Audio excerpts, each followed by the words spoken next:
আসসালামু আলাইকুম এভরিওয়ান, সবাই কেমন আছেন? নিশ্চয়ই আল্লাহর রহমতে অনেক অনেক ভালো আছেন। তো আমরা গিয়েছিলাম 300 ফিট যাওয়ার জন্য। ফার্স্টেই বর ডেকে নিয়েছে ওভার। তো আমি তো জানতামই না, আর বর বলতে গেলে আমাকে সারপ্রাইজই দিয়েছে ওভার ডেকে।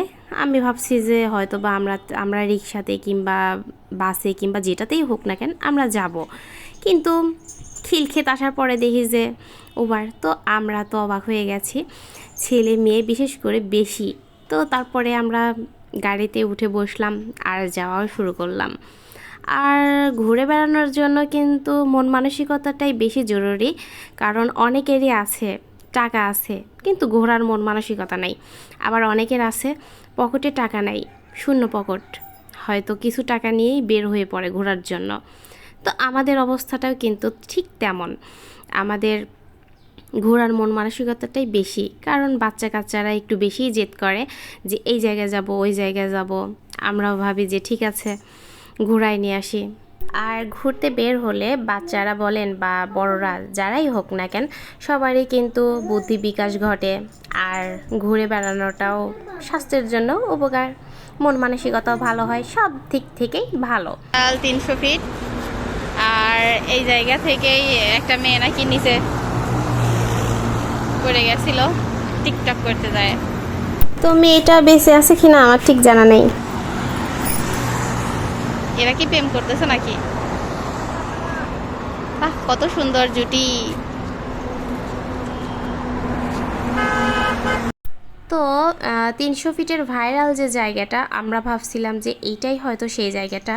তো উনি ওভার থেকে আমাদের এইখানেই নামায় দিয়েছে। তো এই জায়গা থেকে নাকি নীলা মার্কেটটা অনেক দূরে। তো আমরা নীলা মার্কেটেও যাইতে চাচ্ছিলাম। তো ওই জায়গা নাকি অলওয়েজ মেলা থাকে, তো মেলাটা দেখার জন্য আর কি, যেহেতু বাচ্চারা ঘুরবে আর মেলা দেখবে, এটাই আর কি।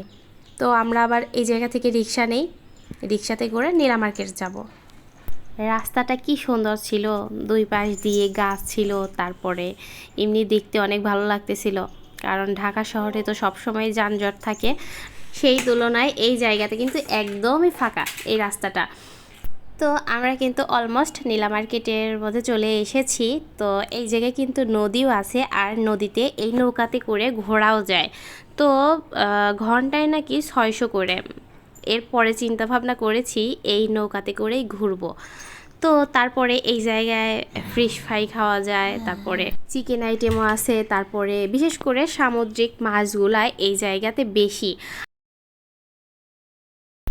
তো রাস্তার দুই পাশ দিয়েই শুধু দোকান আর দোকান, যেটা চাওয়া যায় সেটাই পাওয়া যায়। মানে খাবারের আইটেম বলেন বা কেনাকাটার জন্য।